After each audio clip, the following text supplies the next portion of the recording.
Your dog jumps up, gives you that happy face, and starts licking your hands like you're a peanut butter popsicle. Cute, right? But then one day, the licking gets intense, nonstop, and a little confusing. So now you're asking the big question: why do dogs lick you? And even more important, what should you do next? If you've ever wondered whether licking means love, stress, or something else, you're in the right place. Because the reality is, licking is one of the most misunderstood dog behaviors. Sometimes it's affection, sometimes it's communication, and sometimes it's your dog waving a tiny red flag you don't want to ignore. Seriously speaking, if you read this behavior correctly, you can strengthen trust, reduce stress, and prevent bigger issues. If you misread it, then you might accidentally reward anxiety without realizing it. I've mentioned this before on the channel. Small behaviors often tell you huge things about your dog's emotional world. Let's explore this right now. By the end, you'll know exactly what different licking patterns mean and exactly what to do in each situation. When people ask me, why do dogs lick you? I start with one simple truth. Licking is a natural canine behavior. Dogs are wired to use their mouths to explore, communicate, and self-soothe. Puppies lick their mother from the first weeks of life. In wild canines, young pups lick adult mouths during greeting and food-seeking rituals. So even in your living room, this instinct still shows up. This is why your dog can lick you when they're happy, curious, nervous, or trying to connect. But here's what most people completely miss. Context changes everything. The same licking behavior can mean very different things. Your job is not to stop all licking. Your job is to decode it. Think of licking like your dog's text message. The lick is the message bubble. Body language is the actual sentence. Timing is the punctuation. If you only read one part, then you miss the meaning. So what actually makes the difference? It comes down to body language clusters. Don't just watch the tongue, watch the whole dog. Look for these combinations: loose body, soft eyes, wiggly tail, brief licking; tense body, whale eye, lip licking, yawning, turning away; repetitive licking plus pacing, whining, or shadowing you; licking paired with paw lifting, ear pinning, or avoiding touch. Oh my goodness, I'm so excited to dive into all these pet-loving meanings today. If you see the first pattern, licking is often social affection. If you see the second or third pattern, licking may signal stress or overstimulation. And because of that, your response in that moment becomes everything. I'll give you the most common meanings and then what to do next in real life. First thing, yes, many dogs lick because they like you. Your skin carries salt, scent, and familiar information. Dogs know you by smell more than sight. A quick lick can be a greeting, like saying, "Hey, you're my person." Did you know that social interactions between dogs and humans can elevate bonding hormones like oxytocin? That same bonding loop can happen during gentle touch and positive interaction. So if your dog gives a few happy licks, then settles calmly, that's usually normal affection. But here's where owners get stuck. They think all licking equals love. As I've said, behavior always has layers. What I kept coming back to through all of that was emotional regulation. Many dogs lick to calm themselves when they're unsure. If guests arrive, noise spikes, or routines change, licking can rise fast. It's not bad behavior, it's coping behavior. And if you only push the dog away without guidance, then stress can increase. You might be wondering, what does stress licking actually look like? Great question. Stress licking is often repetitive, harder to interrupt, and linked with other signals. You may see fast tongue flicks on your skin, clothes, or even the air. You may notice your dog cannot settle after licking. They lick, pause, scan the room, then lick again. That loop matters. If licking continues for several minutes with tense posture, treat it as a stress signal first. Now let's talk about attention licking. Some dogs learn this super quickly. Dog licks your hand, you laugh, talk, pet, or grab snacks. Dog brain says, "Perfect, this works every time." So the behavior grows. This is crazy. Many owners accidentally train intense licking in less than 1 week. No guilt here. We all do this. I once reinforced a dog's face-licking habit by giggling like a cartoon character every single time. My dignity never recovered, but the behavior lesson was priceless. From contrast, but here's what most people completely miss: medical clues can hide inside licking. So if licking suddenly increases, especially with no routine change, consider health factors. The reality is, dogs may lick more when they feel nausea, skin irritation, dental discomfort, or general unease. Allergies can trigger skin itch and oral behaviors. Digestive upset can trigger lip licking and gulping. Dental issues can drive mouth-related behaviors too. Remember that sudden behavior shifts deserve attention, not assumptions. So what should you do next, step by step, without overreacting?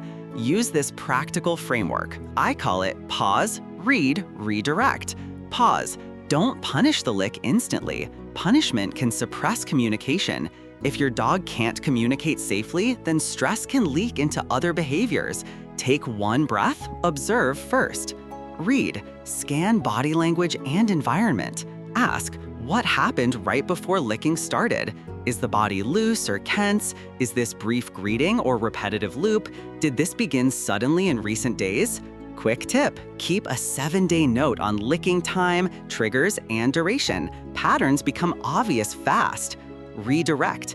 If licking is attention-based or stress-based, give a clear alternative. Try sit and reward calm eye contact. Hand target behavior.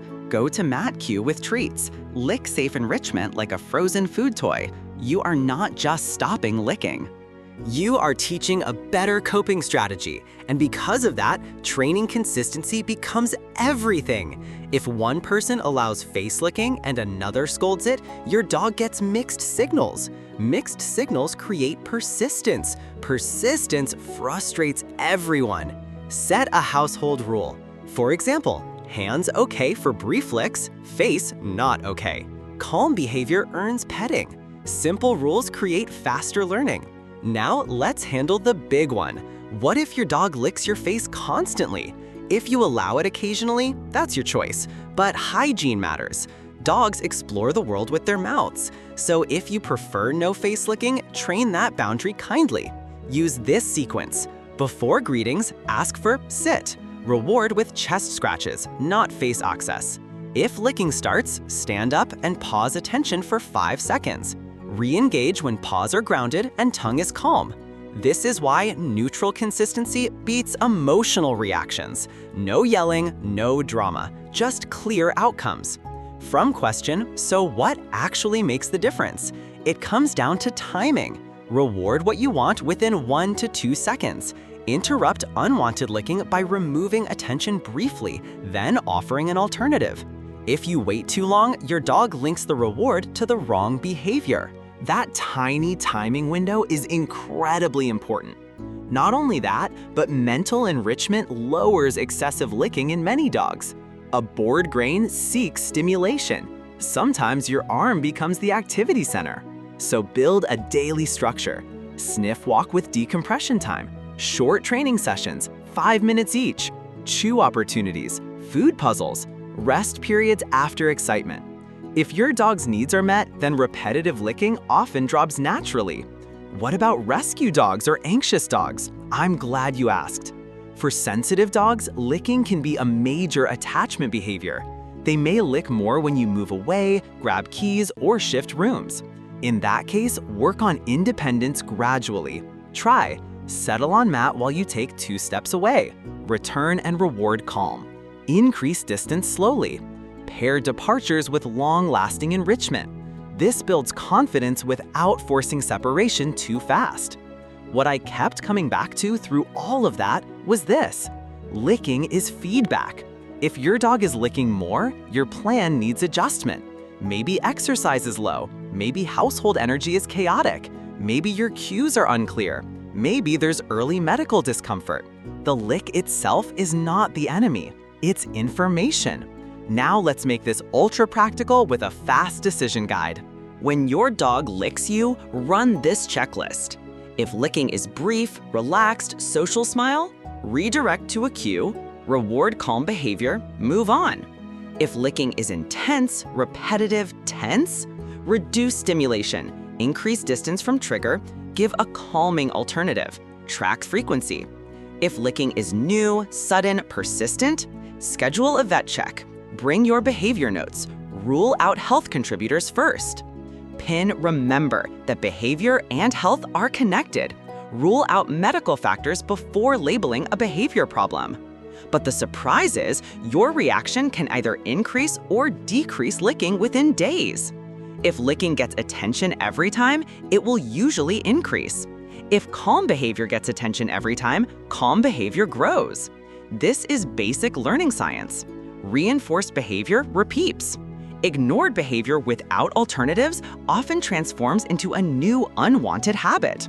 That's why replacement behaviors are non-negotiable.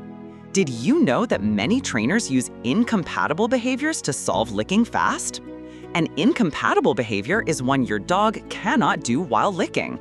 Examples: holding a toy during greeting, chin rest on your palm, sit and hand target, go to place. If mouth is busy appropriately, your skin gets a vacation. And yes, your sleeves will finally survive laundry day. You might be wondering, when should you call a professional?